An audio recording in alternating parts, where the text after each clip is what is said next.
Excuse me, हाँ जी ਤੁਹਾਨੂੰ ਪਤਾ ਹੈ ਜਿੰਨੇ ਪੈਸੇ ਤੁਸੀਂ ਇਹ ਸਿਗਰਟ ਤੇ ਖਰਾਬ ਕਰਦੇ ਹੋ ਨਾ, ਜੇ ਅੱਜ ਬਚਾ ਕੇ ਰੱਖੇ ਹੁੰਦੇ ਤਾਂ ਇਹੋ ਜੀ ਗੱਡੀ ਨਾ ਤੁਹਾਡੀ ਹੁੰਦੀ। मैम तुम सिगरेट पीने हो? ਨਹੀਂ ਤੁਹਾਡੀ ਗੱਡੀ ਕਿੱਥੇ ਆ? ਫॉर योर काइंड इन्फॉर्मेशन ਇਹ ਗੱਡੀ ਮੇਰੀ ਆ। ਇਹਦੀ ਗੱਡੀ ਆ। ਇਹ ਗੱਡੀ ਤੁਹਾਡੀ ਹੈ?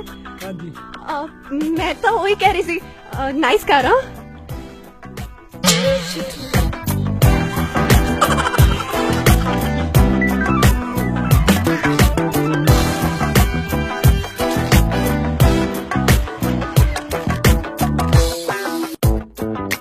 ਓਏ ਕਰਦੇ ਹੋ ਆਪਣੀ ਹੈ ਭਾਈ ਹੋਰ ਤੇਰੀ ਆ?